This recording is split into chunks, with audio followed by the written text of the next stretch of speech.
Thank you. Good evening, everyone. What a privilege. Thank you for being here. And Abhijit, what an astonishing privilege to be able to share this stage with you. We know each other well from many years, but... And Pramod knows how to push my buttons and embarrass me. No. So for me, it's a huge pleasure and a huge honor, honestly. We know each other quite well in some ways because most of all, I've had his cooking. It is fantastic. He's an amazing person. When we were together with him, I have to tell you this anecdote because we were together in France for a while. We would go and play some tennis, come back, and by 7:30, Abhijit would start. At 8 o'clock, Abhijit would start cooking, or 7:30, he would start cooking. And by 8:15, he would have a 4-course meal on the table ready for everyone, for about 10 people. I mean, that is how skilled he is at this, and that's why his cookbook is fantastic, but that's not what we are here to talk about. Thank God. So I have to tell you, before I start, a little bit of an introduction of why I'm so happy to be here. This is a book, if you haven't read it, please, I would tell you everyone, just please read it. If you want to know about India, the nature of poverty, the nature of why some of the most urgent questions of our times don't get answered or don't get solved for, please read the book. Very simply, it changed my life. I always embarrass him. I've told him this 100 times. But it changed my life. It changed my view of the world. It changed my life. And I hope this discussion in some small measure will do that for you as well, because it is one of the most eye-opening and inspirational books I have certainly read. Not inspirational, I would say eye-opening, insightful, and a window into our own country that I think most of us, well, I shouldn't say most of us, certainly I never possessed in a way that is absolutely fantastic. And you know, Poor Economics has been fantastic because it asks a lot of very, very basic questions. It asks questions like, you know, what is the nature of poverty? Why is it so hard for the poor to get out of that poverty trap? Why do children in poor areas not learn as well, even if they go to the same schools? Why is attempts to prevent AIDS in certain countries backfiring and causing the opposite effect? So many, many such things. We work together, and I promise you I'll turn to him in a minute, and won't, you know. We worked together on the skills, when we had the Skills Academy, Abhijit, and we did some experiments at that time, randomized controlled trials. Why does skilling not work in India? You know, no matter how hard people have tried, why does skilling not work? Why is the average skill level so low in this country? This and many other questions are answered in some part. What I've also loved about the book is that Abhijit and Esther have refrained from broad, sweeping generalizations, which we all love, the cliches of what we think are the correct answers, and dive deep to find answers which are really detailed and really tell us something about the nature of poverty. Most importantly, and these are words I got from the book, you know, most importantly, I hope it can teach us how we must abandon, you know, the habit of reducing the poor to cartoon characters and take the time to understand them in their complexity and their richness, so that we understand what their lives are about and why they behave in the way they do. These are burning, urgent questions in our country, right? We have 200 million? Depends on your definition. 500, you pick your number. Pick your number. Yeah. So in a country of 200, 300 million, at least 100 million in abject poverty, these are questions which all of us sitting in a room like this must attempt to answer in some fashion. These are the most burning questions in our country. Where are the jobs? Where will these people go? How will they fall out of this trap? And why is it hard? Why is it so hard to beat the cycle of poverty? So let me start with that introduction. I promise you it'll be very interesting because Abhijit himself is anecdotally very interesting. He's done a lot of things. He was telling us inside about how he used to come to Gurgaon, or in the early days, to buy very cheap booze and smoke it up and hang around. So, and we were reminding him that people still come to Gurgaon to buy cheap booze and smoke it up. So some ways nothing has changed. But he's been phenomenally interesting in the way he's led his life. But let me start, Abhijit, with how did you start down this journey? Why did you start down this journey? What made you come here? Yeah, so I think it's nice to tell a story where, you grew up with a burning desire to get where you got to. Unfortunately, it's not true. I think I kind of blundered into being a development economist. I was educated as a theoretical economist, and I was reasonably successful at it. I was a professor at Harvard, and I was offered a job at. Actually, I was a professor at Princeton. I was offered a job at Harvard, and they turned around and realized that they offered me a job without any sense of why they wanted to give me the job. And so therefore, they didn't know what I was going to teach. So I said, well, since you don't have anything else for me to teach, I'll teach development economics. I'll teach poverty and things like that. I had the great advantage of never having taken a class on it and not knowing anything about it. So it was fresh. And so I decided, look, I have a job, I have to teach something. I had PhD students, lots of them in my classroom. I had no idea what I'm talking about. And so you learn very fast when you have very smart PhD students looking at you very critically. Everything you say that doesn't make any sense, they point out immediately. So you learn very fast. So I learned fast. So that's sort of how I got started. There's hope for all of us, right? Yeah. If I could do it, I feel anyone can. I blundered into Genpact the same way, I promise you. As some friends sitting right there in the bar will tell you, I blundered into it also. But how then, beyond that, did this start exciting you? How did you come to investigate so deeply into the essence of what poverty is and the solution? So I think that I think when I was in the 80s and 90s, economics was mostly a theoretical field. It's, you had models, and the models told you what's supposed to happen, and then mostly you just assume that that's what happens.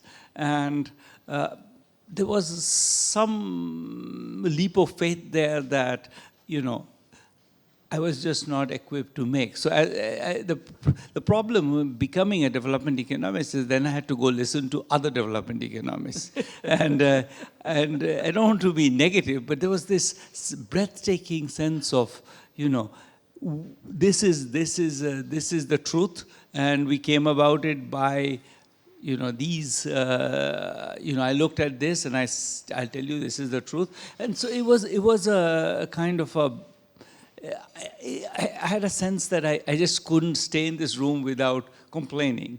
But there's no point complaining when you don't have an alternative to offer. Yes. So I ended up feeling, okay, maybe I really need to start doing it myself and looking at these questions. And again, I was also not trained in all the methods that we needed to learn, because I told you, I was trained as a theoretical economist, and so therefore I had to learn all those things again by the seat of my pants. But it worked out, I guess. But how? But Abhijit, take us a little deeper, if I may. Yeah. How did it work out? I mean, how did you get to the point that you have always talked about, which is that these broad general economic theories, the broad policies often are incorrect, don't work, need a lot more insight. So I'll give you the simplest one, which is, I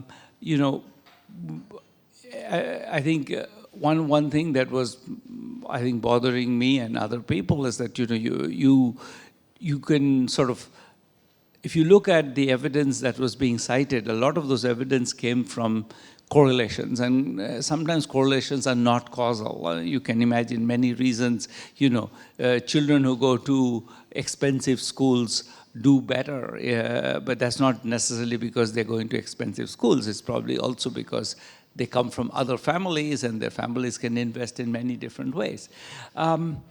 Education, therefore, was an obvious place where you wanted to, if you want to know what actually, what's the value of particular investments in education, what you want to do is really not look at, compare whatever, Vasant Valley with Delhi municipality schools. You want to somehow try to do an experiment where you move people from one kind of school to another. And so there was a lot of, so we started doing experiments. And I think the first thing that we started with was the idea that, of course, there was all these of courses that we were living with. So one of them was, problem with schools is that they just don't have enough teachers. If you only had more teachers, schools would run much better. So we did an experiment with an NGO in Rajasthan called Seva Mandir. We did an experiment. It was a randomized control trial with enough schools, etc., so you could actually get statistically reliable results. We did that, and we found, and we looked at learning, and we found that it had no effect. And we decided that since this was the known truth that having more teachers, so we doubled the number of teachers per child, and nothing changed. And at that point, there was some sense that, must be that your measurement is wrong. So we spent a couple of years finding every possible way to, torture the data into saying what we wanted to say. and it just refused. The data was so resolute in refusing to say what we wanted to say that at some point we had to give up. And I mean, that was probably the most illuminating moment for me. It's just, there was just this completely well-known, obvious truth that we really weren't interested in whether this was true. We knew it was true. All we needed to know was how big is the effect. And turned out it was not true. And at that point, we started scratching our head and thinking, what did we get wrong? And I think that's the kind of thing that makes you wonder if many other things you think are true are also less true than you think. Absolutely. And that's what I was talking about. It brings into question the very fundamental cliches that we may have and solutions that we think we have in our mind. And for all of us who one day want to be philanthropists or run NGOs, etc., I just hope there'll be many more examples, we'll talk about that, but it brings into question the very basics that we often take so much for granted. But then randomized control trials themselves, Abhijit, required getting into the field, spending hours in the field. You must have done massive months. Tell us about that. Especially at the beginning, we had no money. We're not exactly sloshing around with money now, but still, we are a big organization with many generous funders. We had no money, so therefore everything that could be done by me had to be done by me.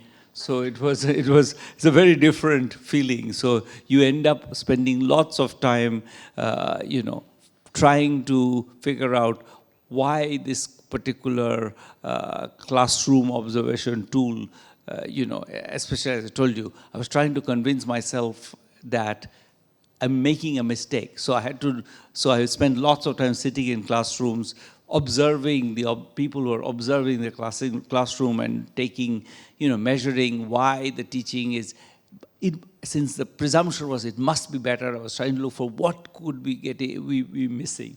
And of course we weren't missing anything.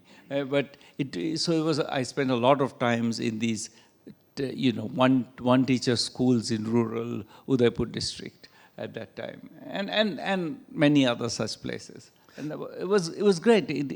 I don't think you can learn about anything as effectively about how people live in rural India than by just forced to go there every day and see how it's going. I think there's no book that I could write or anyone could write as a substitute for just going there and seeing it. Tell us a little bit more about the educational experiment. So what did we come up with at the end? Tell us a little bit, was because actually education is so fundamental. Many experiments at that time, and what was striking is almost all of them had no effect. So there was, providing textbooks, it was providing charts, they were providing blackboards. There's all kinds of experiments, better quality infrastructure of different kinds. And I think the one uniform finding on all of them was that they didn't do anything. And it was shocking because at some level, all of education is conceived of as an input-oriented business. If you look at what the government says even now, state governments will say, we have now improved the building in X schools and we have provided whatever, drinking water in Y schools. And those are all good goals. I mean, drinking water is a great thing to have. Question is, does the drinking water improve learning? And that's a separate question. And turns out that it doesn't. And many other things don't improve learning. And the question is, why? And eventually, I think we hit the answer. I think now there's a whole organization called Teaching at the Right Level, which is an international NGO working across many countries, which essentially implements what we learned. I'm on the board of that. And what we learned was very simple.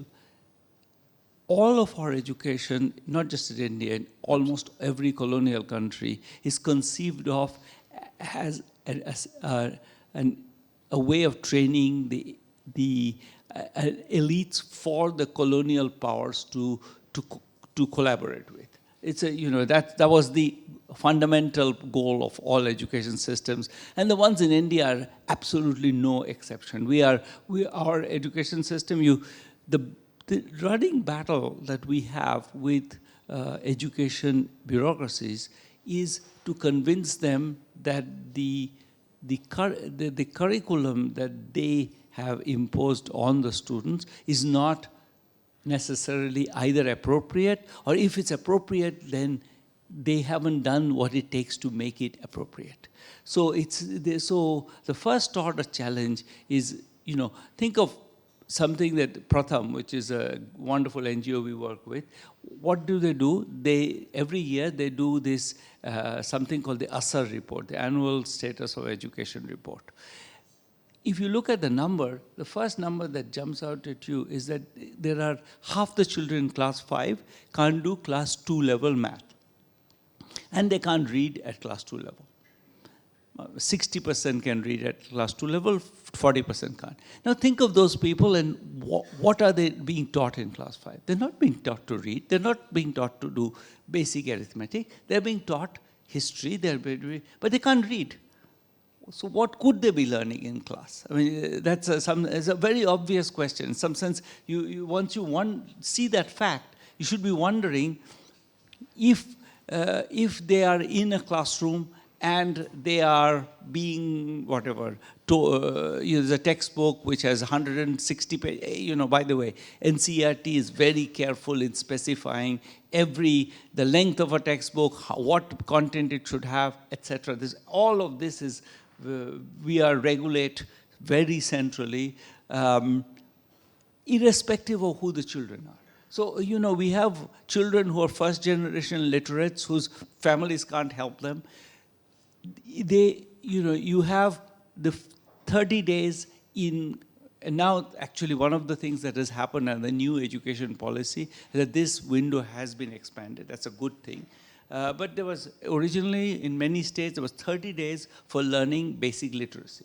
And if you don't get it in those 30 days, well, too bad. Now you do the next step, and the next step, and the next step. And the fact that you missed the first step, and the fact that without the first step you can't do the second step is irrelevant to that plan. So, and as a result, we are constantly struggling against, I think, very well-meaning bureaucrats who say, look, whatever you want to suggest, it has to be consistent with covering the syllabus. Now you can say that, what does covering mean when, most of these people cannot read, therefore they cannot read what you are expecting them to read, etc. What does it mean to say you have to cover the syllabus? But that's the kind of thing that, so eventually we figured out that as soon as you focus, so Pratham has implemented this, but now it's been implemented in many countries by many different organizations.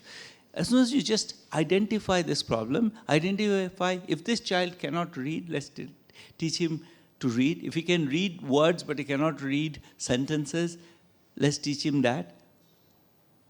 They learn very, very fast. It's not a matter of getting, it's not that these children are somehow damaged and because they're poor, they're just unable to learn. They learn very, very fast, much fast. So some intervention by Pratham are so effective that children learn more in 40 days than they learn in a whole academic year. So it's easy to teach these children. They're willing to learn, they're happy to learn, they're able to learn. But our entire system is set up to not actually acknowledge that. It's set up to say syllabus has to be completed. So that's the battle. Let me add a couple of thoughts. I mean, for all of us here, I think it's very interesting because I found it. So all our institutions are designed for the elite. It's another point. All the private colleges, they're designed to hit the elite, to get top of the class, get the best grades, etc., etc. Whereas what education could be doing is making sure that the average student gets educated really well. So everything seems to be in that pyramid structure that Abhijit talks about, as well as a hierarchy. The colonial hierarchy that he talks about is meant to get those people to the top versus actually getting the average student up. And that is it's an incredibly different way of thinking about it, about education per se. Our third grade curriculum is more difficult than my son is in third grade. And the Indian third grade curriculum is harder than, what he studies. And yep. We know one of the things that is, my wife, Esther Duflo, she did some experiments in Delhi. Okay? One of the things, the experiments was with what they call non-symbolic math. So math without math, but like concepts. And if you look at these are either, so the comparison was between children in Cambridge, Massachusetts, where Harvard and MIT are, and where most children are children of PhD students or professors, and children who are going to Delhi government's, Delhi municipality schools, okay? And when it's non-symbolic math, they do exactly as well. Yes. Exactly as well. So it's not because they lack talent that we are doing badly. We're doing badly because we have mechanisms to throw away that talent, and that's the tragedy of it. Is that our children these children from very low income families in Delhi do as well as children of the PhD students at Harvard and MIT. And yet, somehow you look at the PISA scores, by the time they're in class 8, we were bottom in PISA, which is an internationally comparable test. We were bottom. There's something we're doing radically wrong if you somewhere between that starting point and when they get to class 8. When we talk about, not to depress everyone here so completely, but there are many things that come out of this. And when you think about, for instance, when you talk about skills and the experiment that we did, and we should talk about the talent shortage because I think for many of us who live and work in Gurgaon or work in companies and multinational, I used to do that. I still do that to some extent, and Rakesh is sitting here. When we think about the effort, the enormous shortage of skilled talent that we have in our country, and yet the population is so big. And it's because we're ignoring a huge pool of people because they don't come through very traditional routes. Or we're just not being able to look at them. And I think when we looked at skills, Abhijit, I would love to hear you talk about that. We started something called the Skills Academy, P.R. Singh and myself, which was a colossal failure. We lost a lot of money. We tried to train a lot of people. We did quite well. I shouldn't say it's a failure. We trained 100,000 people probably and got them jobs, etc. But still, perhaps it could have done more. And Abhijit and Jaypal came in and did some random control trials with us. So a little bit of that, I would love to get your thoughts on it, because it was eye-opening to me as to why, when we were offering free training, nobody would show up. And two, once we trained them and offered them what we thought were good jobs, everybody left them. I remember training a group of students in Dharavi, and we must have trained 50 to 60 people. We got them great jobs at the end of the training. Within 3 months, every one of them had left that job. And it says something about the private sector, which I hope we will all hear. Yeah. So I think that it's we should switch to at some point to less downbeat topics. Absolutely. I know, and my goal is I'm an optimist. B, yes. I think Jaypal's work, a lot of it, what it shows is that once you decide to do the right thing, then you get very good results. So it's not, I don't want to be downbeat in general. So one of the things that, as you said, in fact, in our experiment, we had 540 people who were chosen to get trained, I think. And I think of that, after 6 months, 30 were in jobs which they were trained for. This is after they finished the training. So that's a number that should stick with you. And if you look at what they're doing, we actually went back and tried to figure out what they're doing.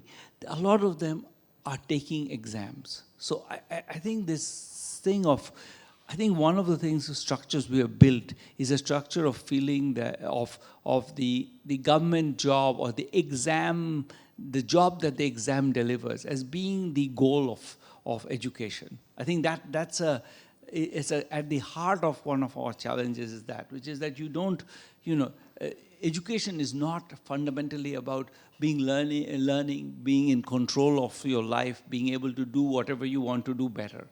It's not about doing your farming better. It's not about doing your plumbing better. It's about getting that job. And that's related to what you said, Pramod, which is why is this whole system, why does it subsist? Why aren't people protesting? And the reason is, again, why is this syllabus that is unrealistic there? Why? Because that syllabus is matched to the exam that will get you the job. And so if you don't cover that syllabus, then you won't be, you can't get into the government job that you want. So the whole structure, in a sense, is driven by those exam-driven bank jobs, government jobs, all these jobs where exams play a key role. And as a result, a lot of these people see those. First, I think those jobs are better in the sense that if you don't work, you still get paid. If and I think I come to the other side of that. I think part of it is the truth that the jobs have good conditions. Our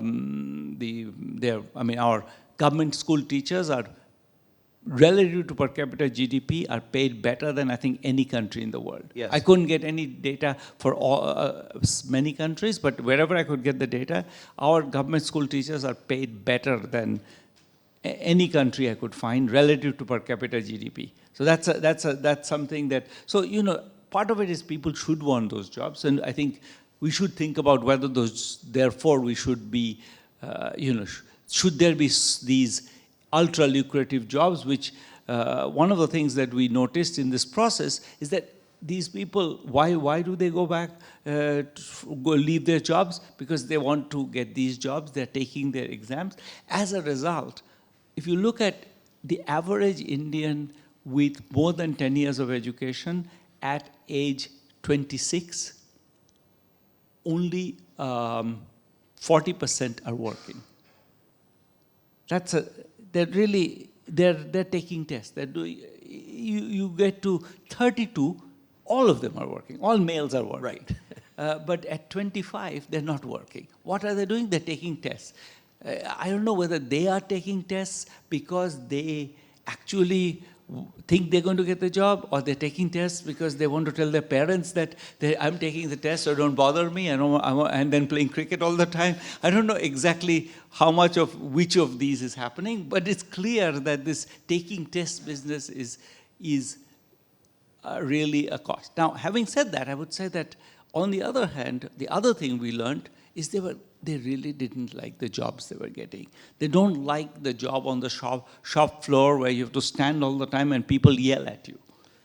Part of it is that there is just, we have still a very hierarchical culture, and within that very hierarchical culture, your boss yells at you, the shop the people who come to buy yell at you. So we actually asked them, why don't you want these jobs? And they said, they're just not, I don't want to live that life. And I think that was very salient, that therefore, and in the end, of course, they don't have a choice. They do take those jobs, but they took the job when they're 32. They postpone, so we lose something like 7 or 8 years of a person's life to doing nothing. They are doing a little bit. They might be distributing leaflets or something, making 1,000 rupees a week, and they are content with that till they get to the point where their parents are saying, look, now you just have to get out of the house or do something, and then they do it. It's amazing, the Indian statistics, and this is stable from the 1980s till now. It's an amazing statistic that, at age 25, most males are not working. At age 32, all of them are working.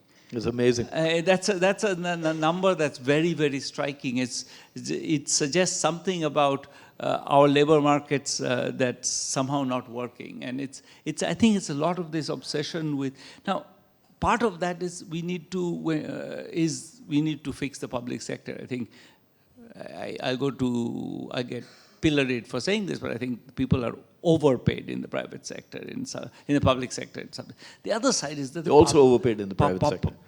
No, in the private sector they're not overpaid. They're paid very little. True. They were paid 10,000. These people were all getting jobs at 10,000, 8,000. We know how much they were being paid. They're not overpaid. Yeah. They're paid fairly little. Minimum wage. I mean, if you did Narega for 30 days, you would get roughly something close to 8,000. So it's really not a lot. No. You're not paying a lot, and the cultures of getting the best out of these people, getting harvesting talent from this whole, it's just we still haven't built it. I think we need to build that culture of getting talent out of the 140 crores we have. We need to build structures where those people can all be, find their best in whatever they're good at. And I don't think we are doing a good job there, I think. And it behoves us, I think, for all of us sitting here, to think about that, because we could pay so when I said, private sector has also paid a lot, because at the top of the house, the salaries have shot through the roof at this point in time because there's such a shortage of talent. However, at the ground level, yes, we don't pay well, and it behooves us, I think, to think about how we could pay much better, how we could look after them much better, and probably get far better performance, far better productivity, etc. out of them. By the way, the job they all wanted the least in our surveys, this is for Mohit and Shantanu and a few others sitting here, was the job of the domestic call center collector, right? That's the job they didn't. That was the job that was disliked the most. The next job that nobody wanted was the sales job, selling for a bank. That's the next job, or a finance company. That's the next job they didn't want the most. But let me turn to a different topic and make it a little lighter. and then we'll move to what else we could do. And so I'm going to embarrass myself completely here. So I think, correct me if I'm wrong, Abhijit and Esther are the youngest Nobel laureates No, ever. Esther is, You're not. Okay. I'm maybe the fifth youngest. Fifth year. Seventh, But yeah. Esther is the youngest Nobel laureate in the history of the world. Okay, It's just in economics. Just in economics. Just in economics. So I just wanted to ask him, and I've always wanted to ask him, so what does it feel like when you got woken up with that call from the Nobel Committee? What happens? You know, what happens in your mind? What happens in your brain? Because I called you, I think, 1 hour after that or something, but what happens? Yeah, so I think Esther and I react very differently. Esther is practical. She said, look, now people are going to call, so I need to have answers. I said, we're going to have a long day and have a party at the end, so I need to sleep. So, so I went back to sleep. You know, we were both right. She fielded a lot of calls, and she was tired at the end of the day when we had a great party. If there's anyone else in this room who would behave like that if they got Nobel Prize, please put your hand up right now. Because I want to meet you. And then pre-Nobel and post-Nobel, what has it been like? Oh, you know, we were in some ways very fortunate. I think it's easy after you get the Nobel Prize to get into this world of, you know, everybody wants you to come do this or that. And if you do, then you get very busy, and maybe you get, you know, you lose your kind of thread. We had no risk of that because as soon as we got the Nobel Prize, the pandemic intervened, and so we couldn't go anywhere. So it was the least travel I've done in 30 years. The subsequent 2 years were the most, and so in some sense it was great because I could immediately go back to doing research, and all the normality was imposed on me, but it was imposed on me with a vengeance. I mean, you know, the whole world was kind of frozen. But it meant that I think it was one good thing is that we didn't lose kind of the thread. We kept doing what we were doing, and it was actually a very productive years. But yes. it meant very little change in our lives. And Abhijit, in true form, there's a very nice picture of him. Went and accepted the award in a Nehru jacket with a dhoti, and he was wearing a sparkling white dhoti at that point in time, Bengali style, when he accepted the award, which is, I think, also quite astonishing. Abhijit, what's next? Talk to us a little bit more about the things that you look forward to, the new things that you're doing. I mean, there's issues around. No, I'm going to touch on one other topic first and then move to the future. Microfinance. You know, you've done a lot of work on microfinance, for instance, and the benefits and pluses and minuses of it. And would love to hear what the research showed, again, because so many people think it's been such a revolutionary item. So it's interesting. It's one of the things where I think that we've been learning. It's one of those places where the public discourse in India, especially, is either been pro or anti, and in fact, it's one of these issues on which the more you know, the more you realize that those have to be the wrong answers. And let me elaborate a bit. So I think the first thing to be said about microfinance is we forget, because the microfinance people gave us this narrative that this is going to transform the lives of people, we forget that the first order value of credit is just as credit. When I borrow money to buy a house, I'm not getting richer by buying a house, I'm getting poorer.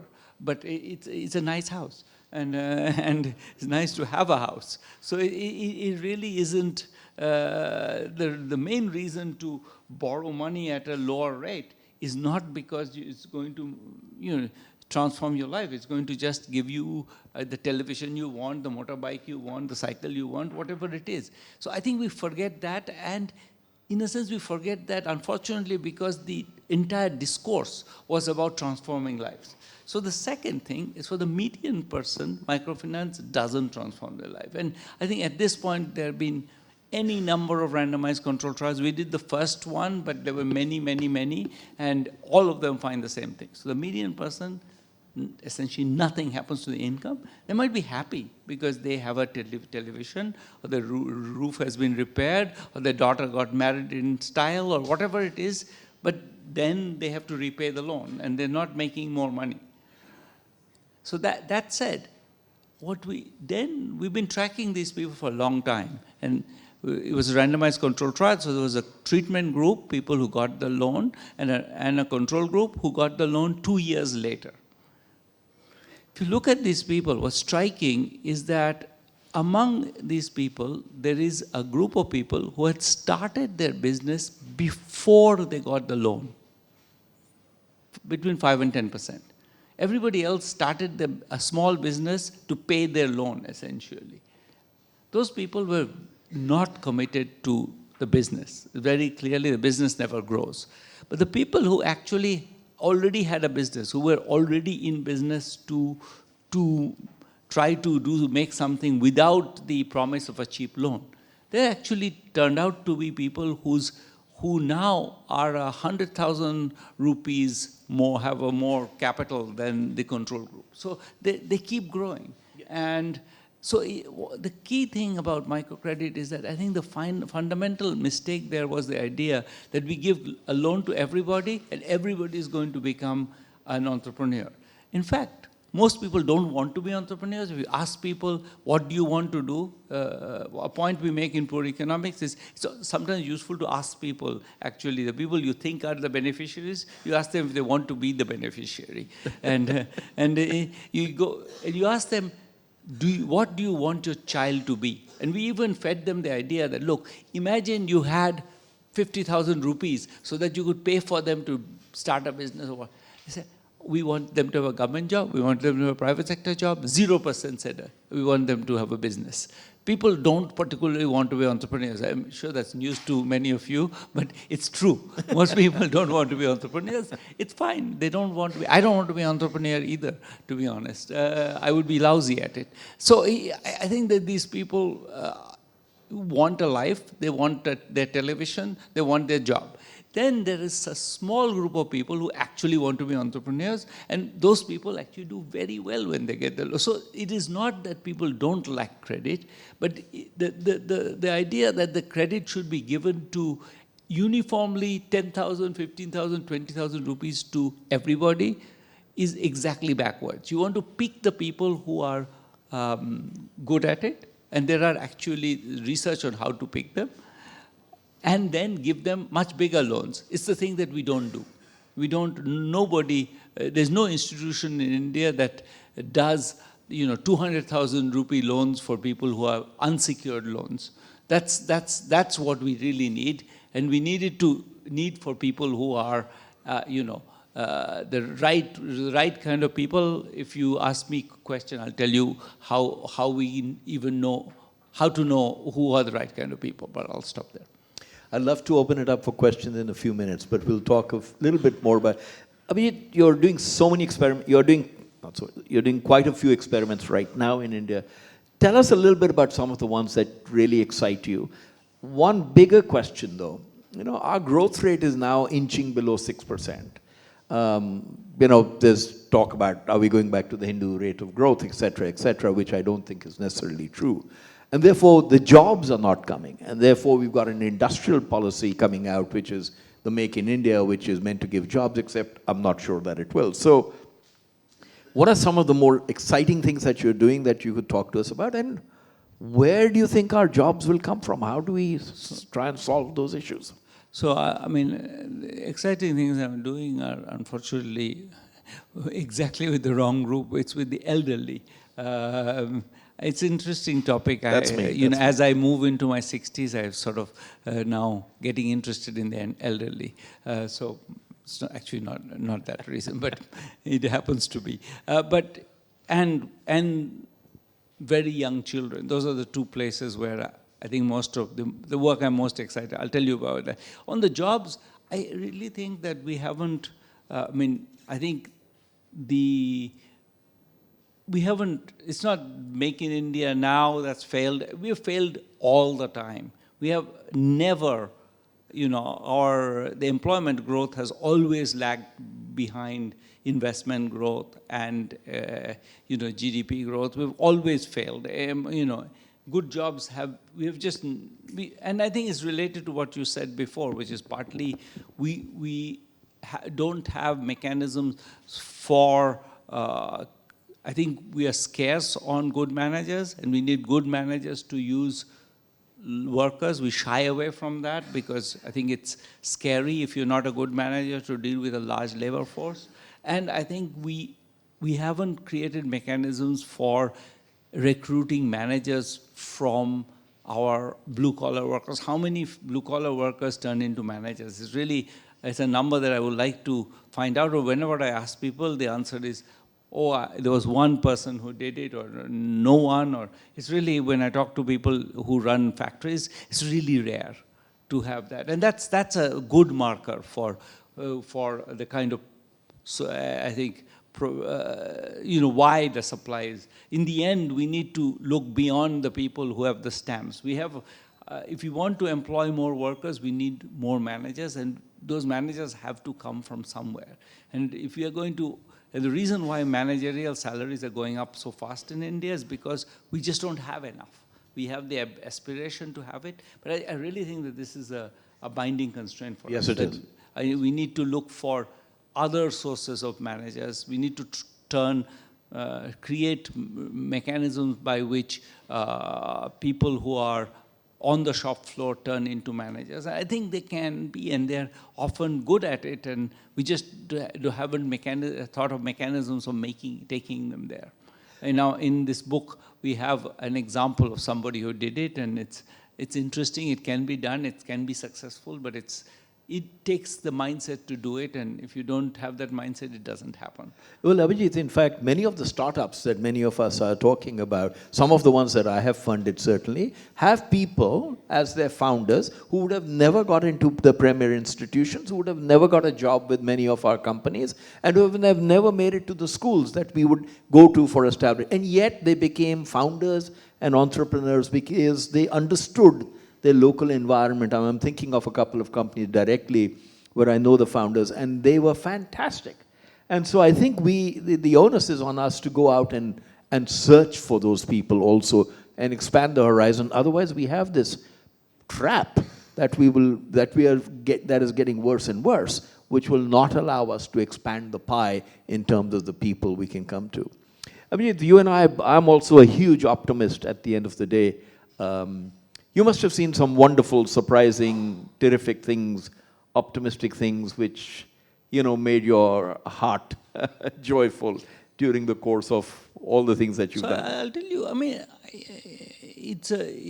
let me give an example. You asked me about my current research. It's something that and it's a bit, you have to decide whether it's half full or half empty, but it's an example that I find illustrative. So we go to, the experiments start by going to markets, okay, with vegetable markets and fruit markets, picking kids who are selling alone and asking them for 200 grams of carrots and 600 grams of beans or something.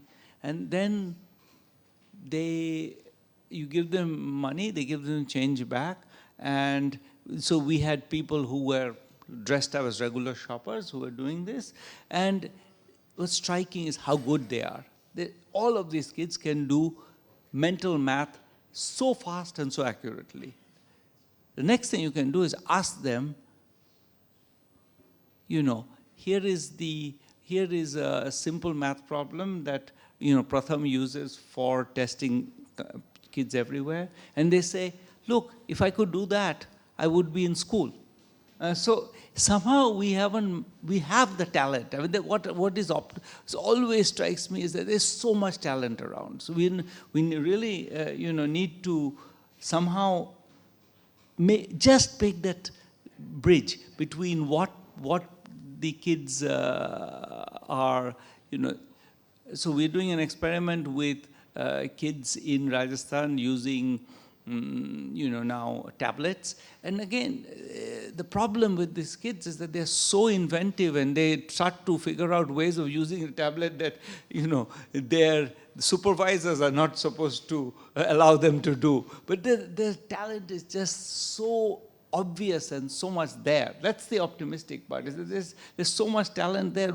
It's not a matter, and it's not hard. Whenever there is an intervention that actually makes sense, people respond to it. I think all of you, we need us all to be creative in figuring out how to use that talent. I think that's the first order challenge for all of us kind of privileged Indians, is exactly that. There's so much talent here, we need to think of better ways of using them. Absolutely. I think I go back to Abhijit to starting Genpact when we didn't know what it would become, and we were just starting the whole back office process. And we put out ads to hire people, and I remember we put out an ad for, I think, 30 people, and we got 8,000 responses. And probably most of them were valid, and most of them were acceptable. And they came from all over India. And we were able to train people in everything, analytics, mortgages, insurance, etc. Many of them, the people are here. And it was astonishing what you could actually, the talent that we saw at that point in time. And on that very, very optimistic note, I hope we can all reach out and find the people with the talent that we have. I'd love to open it up for question and answers in case somebody has some. I have a whole slew of others that I could go. Please, we have one there, if we can get a mic there. And if you could just introduce yourself, that would be great. Hello, Dr. Banerjee. Very insightful conversation. And thanks, Pramod, for bringing out some of the critical points. My question is regarding education and skills. Education, despite all its limitations, is still the most aspirational thing in India. And skills, Pramod, you have seen as a part of the skills committee, in spite of all the efforts that we make and all the promises that we show, skills has never been able to inspire a parent to send their kid to pick up skills. And we have done all kinds of efforts to glorify skills. We have tried to show success stories. We have gone ahead and explained people about the limitations of education and how it's a challenge in terms of translating into employability. But it doesn't work. Have you seen any case studies globally where individuals are able to see the true value of skills a little bit as much as, if not ahead, of an academic qualification? See, I mean, there's many countries which do it different from us. I mean, I think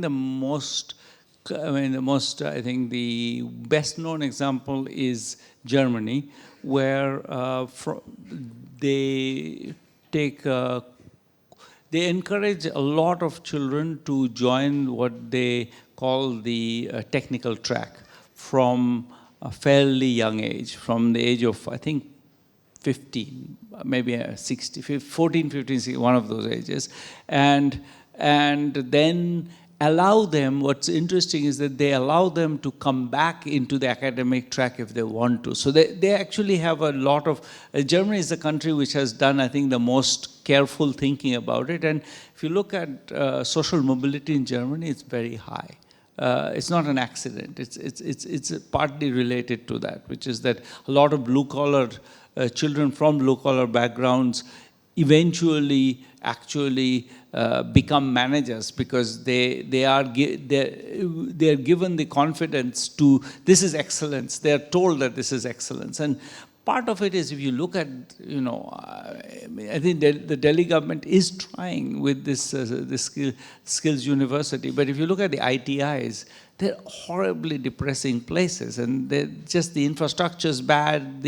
Everything looks, people are made to feel you're a failure when you go there. And I think part of this is exactly the education system placing itself and saying, look, we're going to actually give you a scholarship if you take the technical track and you do well enough or something. I think we really haven't thought through how to, from a very early age, to glamorize a bit with this being good at carpentry. In fact, these are carpenters make very good living now in India, much better than if you get your college degree and then you are in sales, you make much less money than a good carpenter. So it's even not the economic incentives, it's really social status of some kind. If I may, Sandeep, add to that, there are other countries. So Korea has made it a university, has made it the equivalent of a degree. And one of the reasons for that was that, to get married, you should have a degree. That was one of the criteria. So they said, all right, to encourage people, we'll give it. Delhi is doing some interesting experiments with the Skills University here, where they're giving you a degree, not just a diploma. The other element that was the issue was, a lot of these courses are 12 weeks, 14 weeks, 18 weeks courses. You cannot overturn 10 years of not very good schooling, perhaps, with 8 to 10, 12 weeks of training. And so the course itself needs to be far more rigorous. Brazil does an astonishingly good job in this area as well. And so there are many models that we could replicate. So two more questions. Otherwise thank you very much, Pramod and Abhijit, for sharing your thoughts. My name is Rajan. We hear two narratives. When we were growing up, we heard that intuition is king. Your gut feel, your horse sense is king. And now we hear that data is king. Where do you think the balance lies? How do you combine what you learn through data with your intuition to get the best results? It's a hard question. I don't know. I'm not a cognitive scientist. Maybe you know the answer. I certainly don't. I wouldn't presume to answer that. We've got a lot of questions. Maybe two or three more. Abhijit, my name is Dipesh. I work with GE. I have two short questions. One is that as you were doing the research, were there any interventions that seemed to hold promise, but then it did not work out? And the other is that many of the recommendations you make in the book, they call for significant changes in systems and structures. Are you seeing the implementation part happening? So first one, yes, many. I told you the education one was exactly that, but many. I mean, microcredit was another one.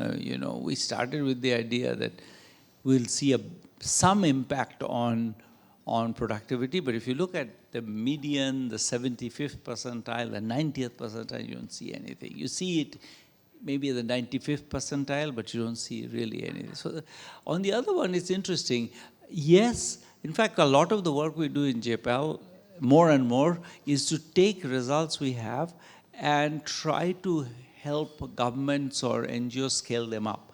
And one of the things that we've learned is that saying that, this works is never enough. You have to, that's the first step. Of course, you have to say it works. But then you really need to have the patience to, people often have questions about, but in our system, we have green textbooks and not red textbooks. And you have to be able to say that, no, that doesn't matter. This is how you translate it within your system. And a lot of the work we do in JPAL now is working with governments, actually very hands-on, embedding people in governments to help them implement policies. Policies that work. We have set up this organization called Teaching at the Right Level, which mostly works with African governments, but again doing exactly that, which is working with them to say, look, if I want to change my teaching, how do I do it? And what are the steps? And what you think is obvious is not obvious. And sometimes it's obvious, but you need to still keep saying it, or you need to show up at the parliamentary committee and repeat what you've said already. And there's just so many steps that require patient work. And that's one of the places where we are both investing lots of resources and we are scarce of resources, to be honest. Because it's not research, it's not glamorous work, but it's really at the heart of getting policies adopted is this patient pushing saying, this is what you have to do, and then the government says, but this constraint is there, how do you work around it? That's really critical. One last question, Dr. Banerjee. You're here by the bar. Good evening. No, thank you very much for this important conversation, and it was far more interesting than the last time we met in Jaipur, Dr. Banerjee. So I'm sorry, I'm improving, at least. No, but I think I appreciated both your comments very much on education or skilling to enter the workforce, and I wanted to ask if there were any insights on policies or programs that can actually promote retention once you are in the workforce. So sorry, I didn't introduce myself. I'm Rashika Singh. I work for the IFC with the World Bank Group. And in a sense, we do see, I think it was mentioned by the moderator, that we do see people entering the workforce falling out. We see that particularly with women, an alarming rate in India where they drop out and they don't return. So are there any ideas or insights on how we can promote retention through skilling or through policies that actually keep people in the workplace, whether it's in the private sector or the public sector? Thank you. So I think that, to be honest, I think we've done very little work on this in India. There is work from the rest of the world, much more on it. For example, on women, retaining women, I think there are sort of obvious things like maternity leaves and childcare. I think both of those play a huge role, and there is experiments in the US, for example, on childcare, which in the US, childcare is extremely expensive, and when you make it available, then retention of women is much better. No surprises there.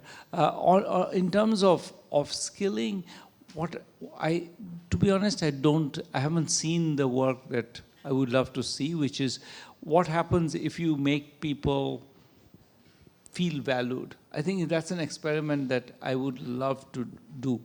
Which is, imagine and I haven't seen it done. I've seen many things that are somewhat related to that, and when people feel valued, they work better. But it's really that particular piece I would love to see more. If I may add to your question,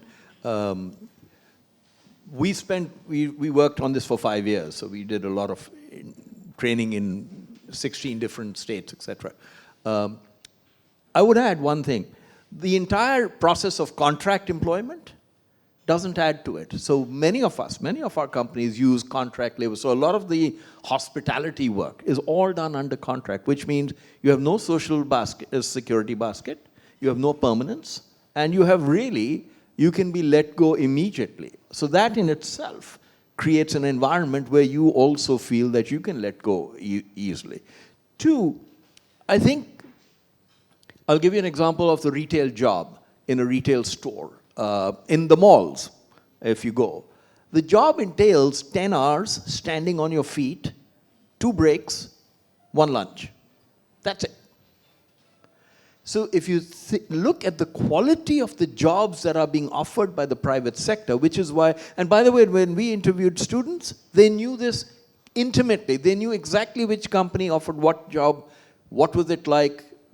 Their internet worked extremely well. They communicated, they knew the details, they knew, don't join this company because they treat you like this, join this company because they give you a better lunch. But the quality of the job was so poor that you couldn't honestly expect most people to hang around there. Now, some jobs are all over the world, restaurants, retail, are made where the rotation happens fairly quickly, and you in fact don't get trained for it. If you go to New York, there's nobody being trained to serve in a restaurant, in an average restaurant, and college students, etc., take that job up. But the quality of the job is that poor in many, many, many cases that you just can't really look at that as a decent job. And that's why people quit. So I know there are lots more questions, but on that note, thank you, Dr. Banerjee, thank you, Pramod, for doing this. I think it's time to get them a hot meal and a drink. But a warm applause for them. Thank you very much. Thank you.